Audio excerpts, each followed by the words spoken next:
Nicolas, pour faire simple, vous nous avez amené 2 bouteilles, donc 2 cépages, c'est lesquels? Voilà, j'ai amené deux appellations régionales, un chardonnay et un aligoté. Les plus traditionnels, sachant qu'il y en a d'autres. Exactement. On a d'autres petits cépages que l'on peut trouver, qui sont les pinots bureaux, les pinots blancs, et puis le sauvignon qu'on va trouver à Saint-Brie aussi.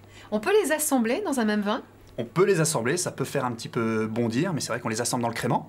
Oui. Et puis après, dans chaque parcelle, on va pouvoir retrouver des petits cépages par-ci, par-là, des petits pieds, et qu'on tolère lors de la vinification.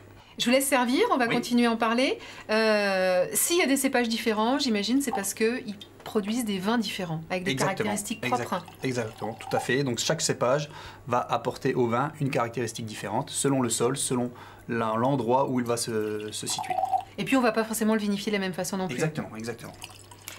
Alors, on va faire justement une petite comparaison entre les deux, donc un aligoté et un chardonnay. Voilà, donc au niveau visuel, on se rend compte que l'aligoté est un petit peu plus clair que le chardonnay sur le même millésime, on est sur 2009, oui. On est un petit peu plus pâle alors que le chardonnay va être un petit peu plus doré.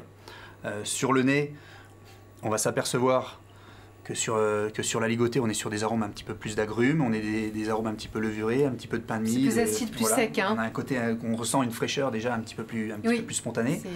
C'est plus direct. Hein. Voilà.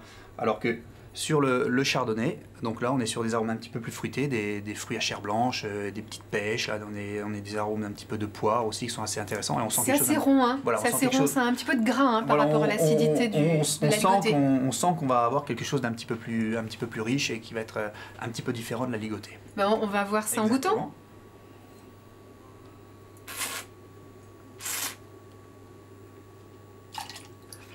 Donc on s'aperçoit en bouche qu'on a cette belle acidité et ces beaux agrumes qui ressortent en fin de bouche, un petit citron vert, un petit pamplemousse, ces petites choses-là. Donc belle vivacité, c'est ce qui va ressortir de C'est la caractéristique de l'aligoté. Voilà, la vivacité, c'est vraiment ce qui va le caractériser. Alors que sur le chardonnay, normalement,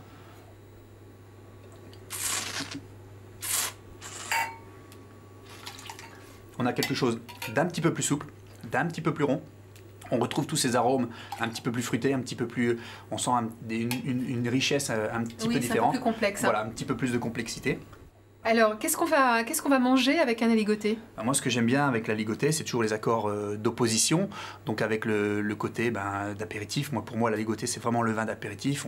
Voilà, le petit persillé qui va très bien, la petite gougère. Parce que c'est un peu gras et donc du coup, l'acidité compense ce gras. Voilà, l'acidité compense ce gras et on a vraiment ce petit accord, cette petite touche avec la petite gougère. Pareil, les mets, pour moi, typiquement bourguignon, vont être vraiment très intéressants sur cette gougère. On peut aller sur certaines petites salades d'écrevisses avec une petite vinaigrette légère justement pour aller sur l'acidité là pour combiner, mais tout en respectant le produit et en n'étant pas trop puissant, enfin des salades assez faciles. Sur le chardonnay en revanche, un vin plus complexe, donc forcément des plats plus complexes. Des plats un petit peu plus complexes, donc voilà, on peut parler d'un poisson grillé avec une sauce un petit peu plus grasse ou une sauce un petit peu crémée, peut être vraiment très intéressant. Donc ça peut être des choses voilà, où on peut aller sur des petites Saint-Jacques, peut vraiment c'est toujours le principe, un vin un peu plus complexe demande un plat un peu plus élaboré en général, et un vin plus sec, plus simple sur un mets assez simple. Ah, voilà, et je pense que ça fonctionne en général assez bien.